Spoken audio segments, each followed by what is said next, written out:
fellow cinephiles, film enthusiasts, and relaxation seekers. My name is Cinephile ASMR, and today, happy holidays. Although I don't know how this will age if you're watching it in the middle of April. But for now, it is the winter time. We have a forecast of several days of guaranteed rain. Christmas Eve is, by the time I'm recording this, tomorrow. And then there's Christmas Day. And 2025 is slowly coming to a close. So, cheers to you all for making it through such a year. A year that, like every other year, is a lot. But particularly for me, it has been a very big year in the smallest of moments, which sounds a bit oxymoronic, but I've learned a lot. Before I get into all of that, and the point of this video, which is recommending some very hidden or misunderstood, misused movies that people don't see the full potential of in watching now. I hope you're doing well. I'm Cinna, your hopeful go-to one-stop shop for movies, reviews, fact videos, Reddit horror stories, unboxings, and everything in between: pop culture, movies, comics, stories, and all the tingly goodness that you could ask for. So if any of that tickles your fancy, please consider subscribing, liking the video, commenting your thoughts not just about the movies I'm going to be discussing, but more importantly, just you in general.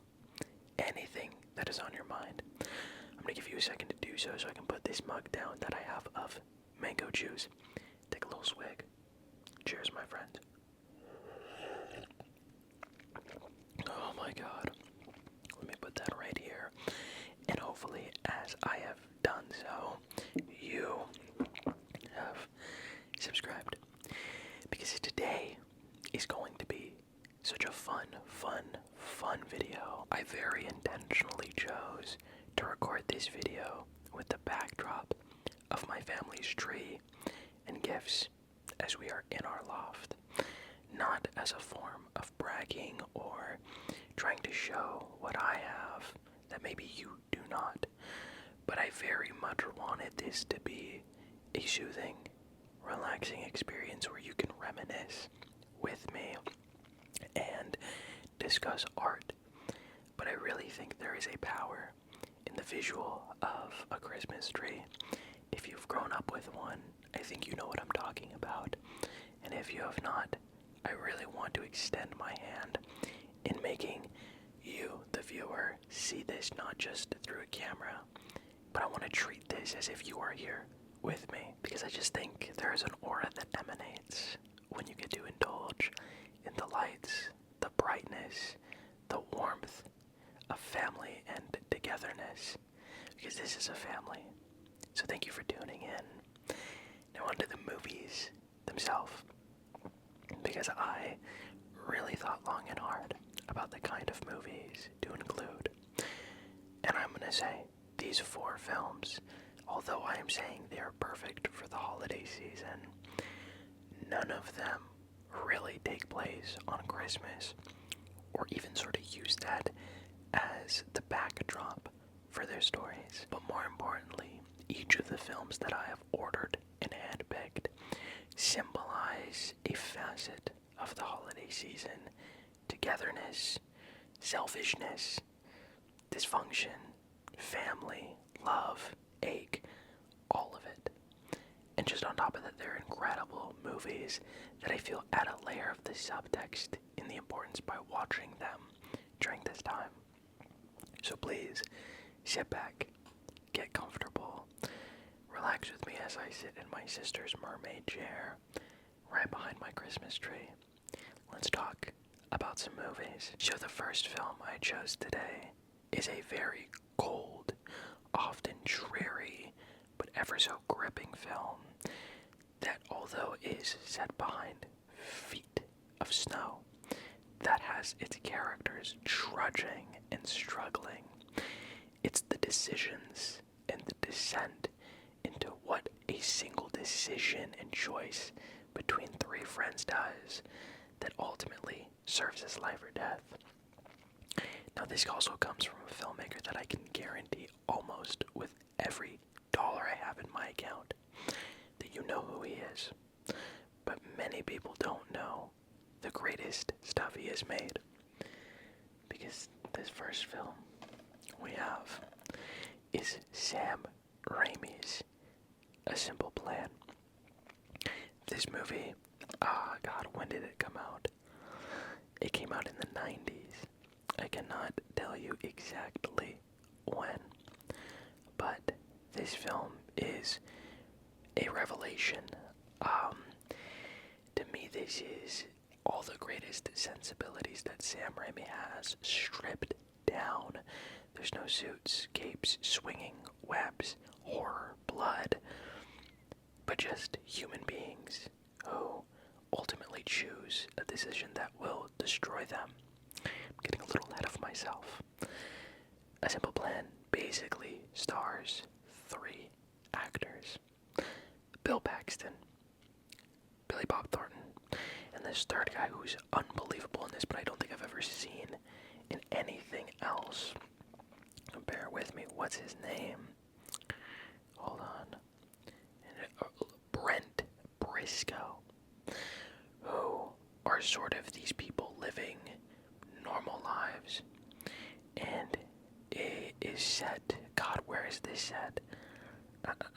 Minnesota, in a very small town in Minnesota, as Bill Paxton is working at this sort of like sawmill, and he has a baby on the way, but money is tighter than ever. And one day, these three friends stumble on a plane that is in the middle of the woods, caked in snow. And the morbid curiosity in each of them takes hold. And so they decide to look in this plane. In it, they see a dead pilot who's just bones, but a briefcase filled with, I want to say $4 million. At first, they don't think twice. Let's go to the cops. But then they start realizing what life-changing ideas and turns could happen with all that money split evenly. And it's good at the beginning. But by God, does it slowly erode their humanity, sense of self, and the idea that they even had a choice to begin with. This film I saw a couple of years ago and immediately fell in love with it because, as someone who considers Spider-Man 2 up there as the most formative piece of art for me, seeing a Sam Raimi almost withholding himself. There's no Dutch angles, quick zooms, zany needle drops, but a very sophisticated, not to say that any of the other stuff isn't sophisticated, but a very unique, minimalist at points approach. But the script is so airtight, I don't even think he wrote it. Whoever did, God, they deserve Scott B. Smith, and a score by Danny Elfman. It's like some maestros working on what people would consider the B-sides to an album. But it is riveting stuff, because you understand pretty much immediately the struggle that these people are going through, the why, which is so utterly important to get just how much these people need this money. But even worse, just how sad it becomes watching them destroy their friendship and the futures that they could have. It is such an engaging film, and nobody is right, but nobody else is wrong. Sometimes good people do evil things is the tagline. I'm obsessed with this film, and arguably out of all the films on this, it is the least intense. I promise you though, whether it is the atmosphere or the story at hand or Sam Raimi's vision or Bill Paxton and Billy Bob Thornton and Bill Briscoe's performances, you're gonna want to check it out. Following thereafter, we have a film that I really need to specify which version you watch, because who would have thought that an already pretty terrific movie on its own, and my favorite in this filmmaker's career, would become something entirely different and so much more special, all because of a very specific but fundamental release and a change. But this movie is not for the faint of heart. Here we have the Nightmare Alley Criterion, which the specific version I am talking about is the black and white director's cut, called, sorry, bear with me, Vision in Darkness and Light. It is 9 minutes longer than the theatrical cut. And while I don't think those 9 minutes change the overarching narrative, they include crucial scenes and images that make it go weirder and much deeper inside the mind of our lead character. But it's the fact that it is very much stated that Guillermo del Toro intended for this to be in black and white, and so he lit, structured, and composed the film in the images as if they were going to be black and white. But sadly, the studio didn't let them because of COVID. But now we have the vision in full breath, and it is genuinely, and it probably will be, my favorite Del Toro movie until I die. If you've ever seen any Guillermo del Toro film, whether the Hellboy movies, even Pacific Rim, Crimson Peak, Pinocchio, Shape of Water, you know this man has the deepest affinity for the people that get shafted, sidelined, belittled, or berated because of who they are.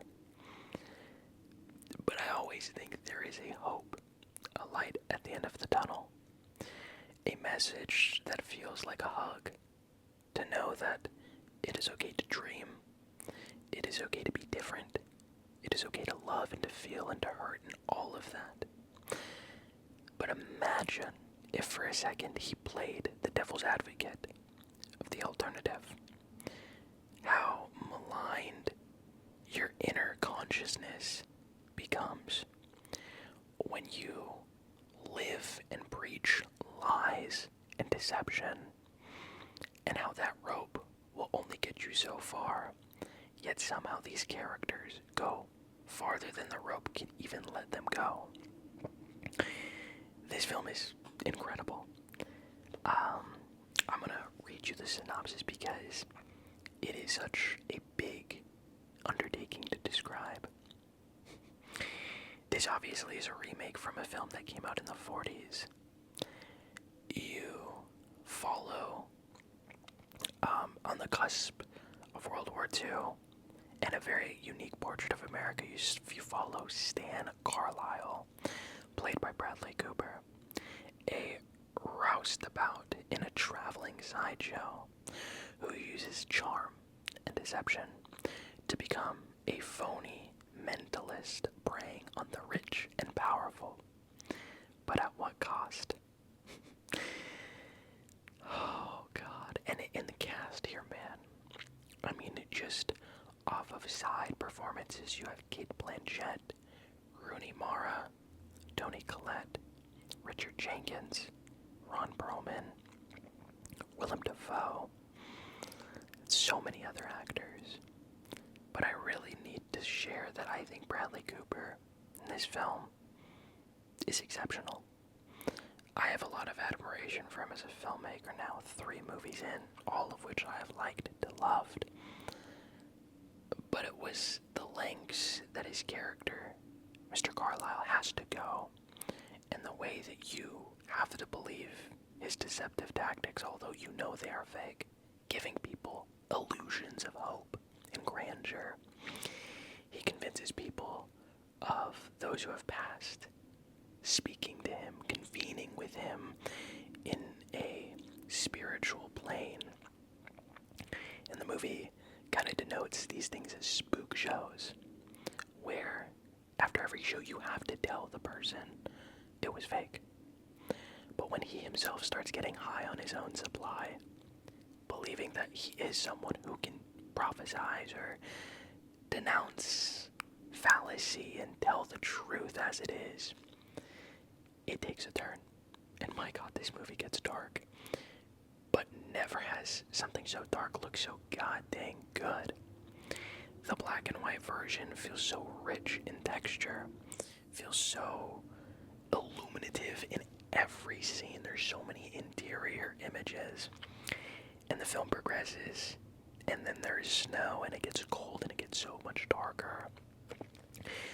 And if for anything, I just think you need to own this to have it. The special features are just so jam-packed.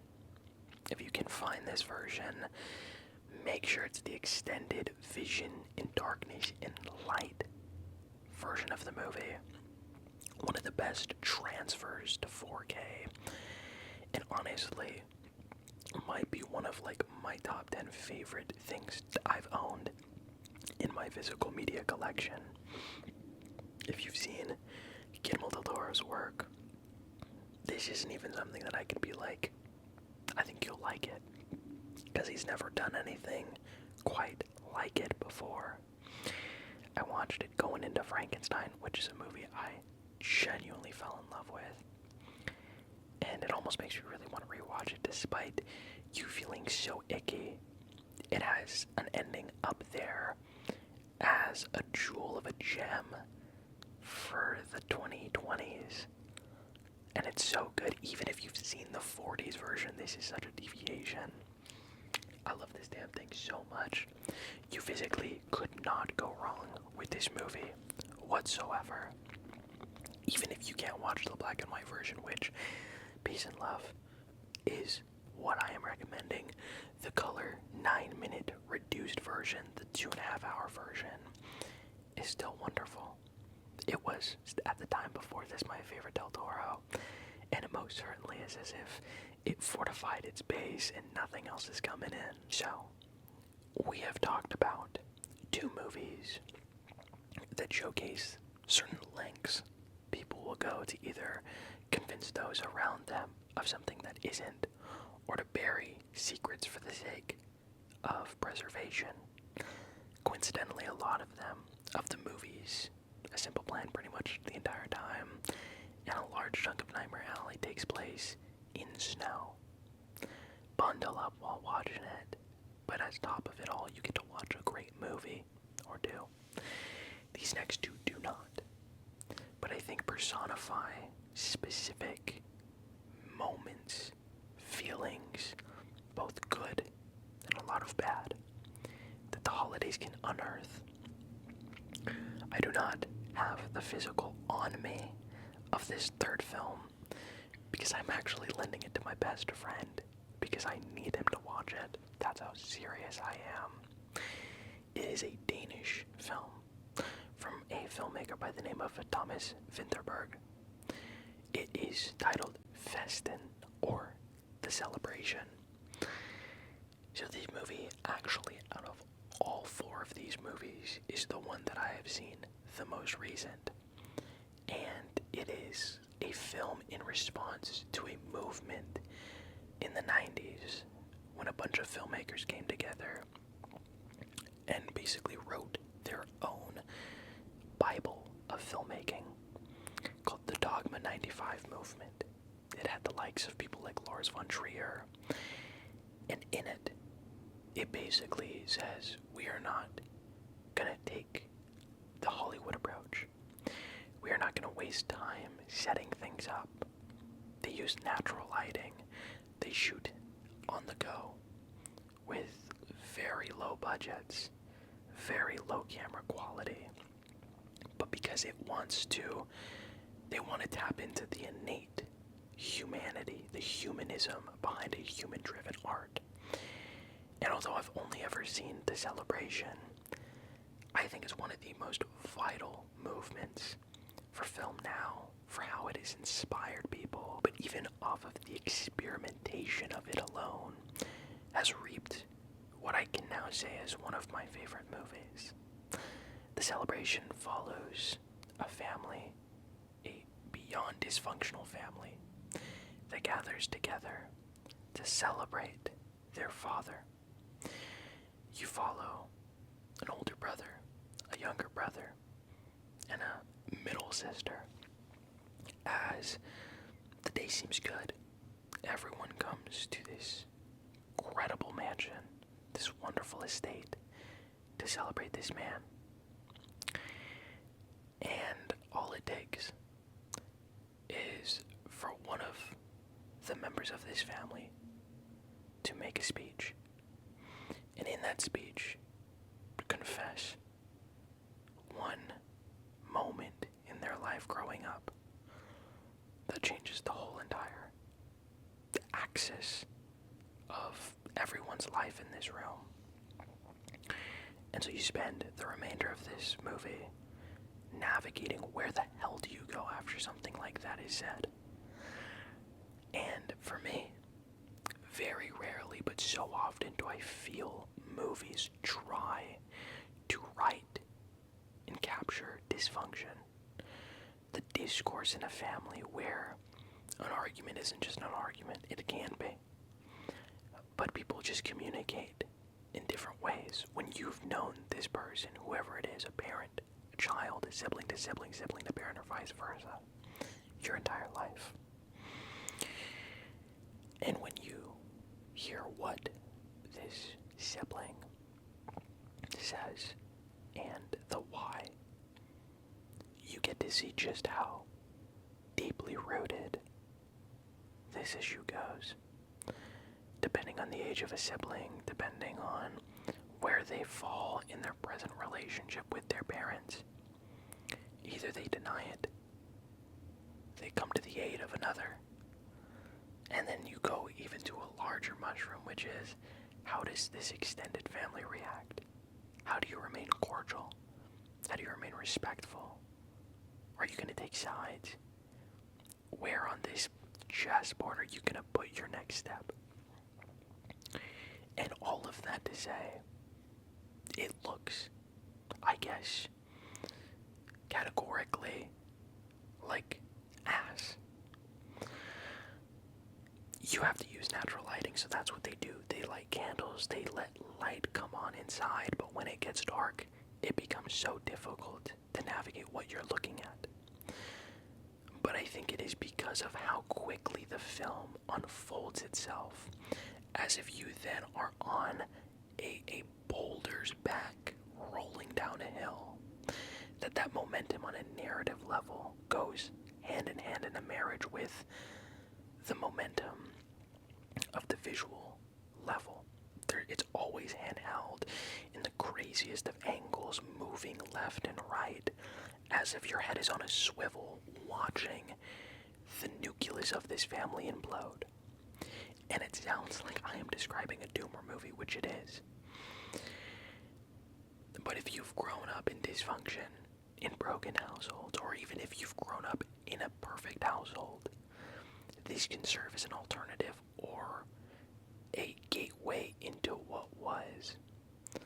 And maybe, like myself, some things you will never get catharsis for, or some things you will never get a cathartic release from. Validation of your experience.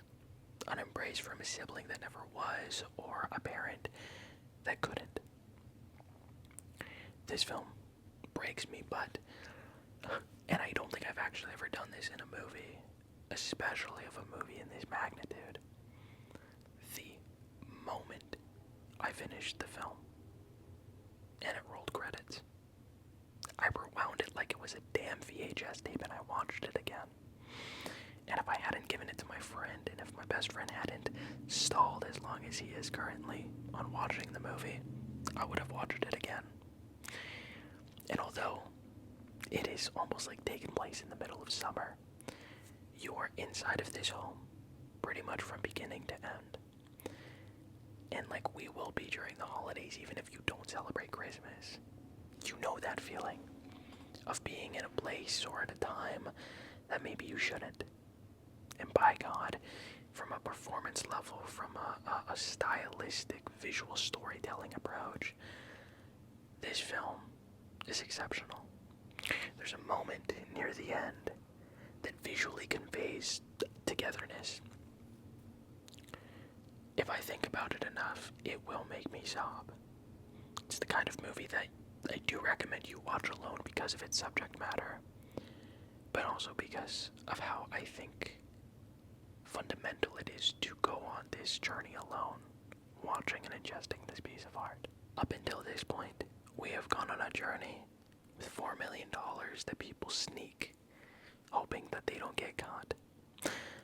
A magician that guises himself as a soothsayer, a medium to the great beyond, but all he is one giant farce as time is starting to become against him. A family reunion turned into a moment that no one will ever come back from. And now we talk about the movie that I don't think I would be here. Breathing. And I really don't like speaking in hyperbole, but I do think a lot of my life is so extreme that I have to. And I waited to talk about this one last. And honestly, I've waited to talk about this movie for a long time. It's a film that I saw back when I was like 5. Had the opportunity to rewatch it in theaters on film. And never as a film theatrically made me like forget I was in a public audience. I wept. But I promise you there is such a beating pulse to this. And I think its heart and the ambition and scale and the story at hand is the exact sort of story you need to absorb during the holiday season. Because we have Steven Spielberg's AI, artificial intelligence. This is, I think, Spielberg's opus. At the time when he was making maybe I think the single greatest run in a filmmaker's career. I'm gonna get the dates wrong, I think. But you have a filmmaker who, in the stretch of 5 years, made Minority Report, Catch Me If You Can, Artificial Intelligence, Munich. I'm missing one. I feel like I'm missing one. But even then, still, The Terminal, War of the Worlds, like, it was this fusion of 2000s futurism and a post 9/11 world clashing with a man who has always been known for his sincerity, for a man who has always been seen as the person willing to go to lengths to tell a story. And if you don't know, this was going to be Stanley Kubrick's next feature film. It, coming off the heels of Eyes Wide Shut, funny enough, a true Christmas movie that I could talk about as well. He worked very closely with Steven Spielberg. They would fax each other as the film came together, and he went through so many different screenwriters for years, day in and day out, making concept art, drafts of the script. He slowly found that Spielberg was the man to do this. He never got to do it before his passing. But I wonder what Spielberg was thinking when he realized his friend had passed. And he made this film. A movie that you can very much view as a gut-wrenching experience. Following a little boy. I want to make sure that I get his name right. In the future, humans share every aspect of their lives with sophisticated companion robots named mechas. But when an advanced prototype robot child, a first of his kind named David, is programmed to show unconditional love. His human family is not prepared for the consequences, and that results in David being on his own in a strange and dangerous world. And that's when he befriends another mecha played by Jude Law. And he is on the pursuit to find just how he can gain the unconditional love of his parents. So, God, I really do border on what I should reveal both about this movie and myself. But this film,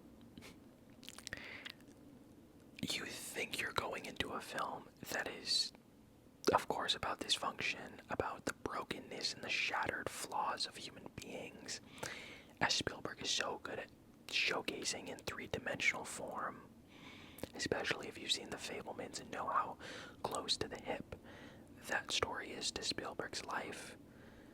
The divorcing and separation of his mother and father before his eyes, the toll that takes on any young child. But when you have a film that is all about a boy not being able to receive, human or not, the love from the person that he was programmed to gain that love from, and because he is a robot, he's unable to give up his journey and his duty, his purpose, which is to be loved while giving unconditional love. The resulting effect is a movie that Spielberg has never been able to replicate, nor should he. Because this is, I guess, credited as a screenplay by him, which, to my knowledge, is one of the only films he has sole credited writing on. But in many ways, there is the ache, the desperate void of human emotion clashing with an ever-so-punishing world that Kubrick does so well. And I'm not going to answer whether or not this film's journey lands in a both good or bad, because that is the ultimate beauty here, which is, if you look up the response of this movie, people will go to bat saying that it is an ending that is so beautiful and tender, or one that is willing to put your heart through a grinder, a shredder, and then eaten up by a dog as your heart is covered in steak juice. I'm not going to tell you where I sway, because I'm not going to tell you if my tears, my sobbing, is that rooted in goodness and joy, or sadness and melancholy and despair. But it made me think about my own relationships with my family, my mom, my dad, the life I live, the journeys and the pursuits, the fallibility of people, the promises, the navigation of youth.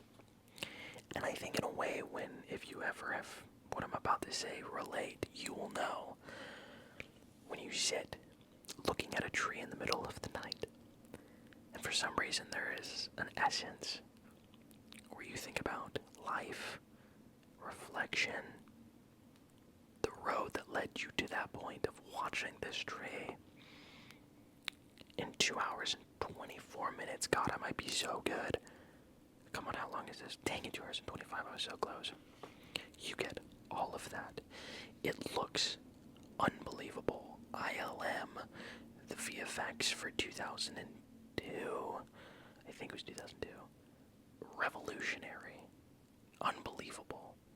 Some of the most resounding, genre-pushing work that I've ever seen. It is lit like you are in a fairy tale. And Steven, I don't think has ever gone back, especially after it.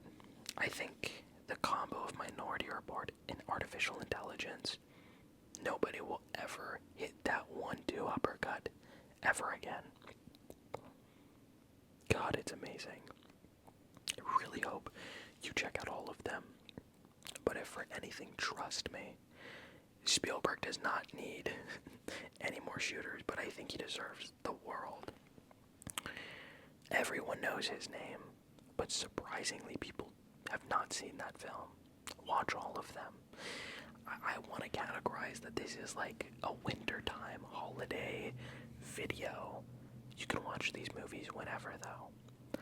But I think the potency of it, the impact, adds like salt to a wound ever so powerfully by experiencing them now. So, my friends, I hope you got to enjoy the time that we had here. I can't believe 2025 is almost over. It's never too late. I think that might be the thing that I'm going to take away as the sentiment of the year, the capstone statement. It's never too late. Because there was times where I did not make content before 2025. There was a stint where I stopped, and the longer I stayed away from creating things, the more your self-talk tries to back you out of the roller coaster of life and diminishes you. And I think this world, by God, this world does not reward optimism, self-love, confidence, capitalism. And the world, I think, preys on you to stay in your little bubble, to let fear run rampant, to make you stay in the mediocrity. But when you realize that the simple act of being alive for another day, even if it's the worst day of your life, you are beating Uncle Sam, you're beating all the people that have told you no. I'm not trying to let this be like another motivational thing that I do where I like get lost in the sauce talking about good art and then coinciding that with what I have in my life. It just feels good. And whatever it is, writing, playing an instrument, going on a walk, hell, getting up to brush your teeth, because I know some days that's a damn struggle. The release and the catharsis of saying that you did it, as I am as I finish this video, it makes you breathe just a little deeper and makes that pillow extra cold and soft when you go to bed at night.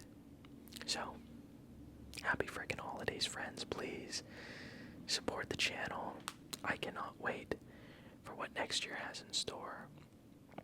So many new series this year that have come to light. The horror stories, the Reddit stories, the fact videos. Like, I'm so thankful that you guys are showing up for it. Anyway, I will most definitely be at this point getting ready to open some presents, spend some time with my family, a family that I love despite our differences. Whether it is by blood or by friendship and kinship. Give someone a hug and get a damn hug back. I love you so much, friends. Cheers. I'll catch you in the next video. And remember to take life one frame at a time. I'll see you in the next one, everyone.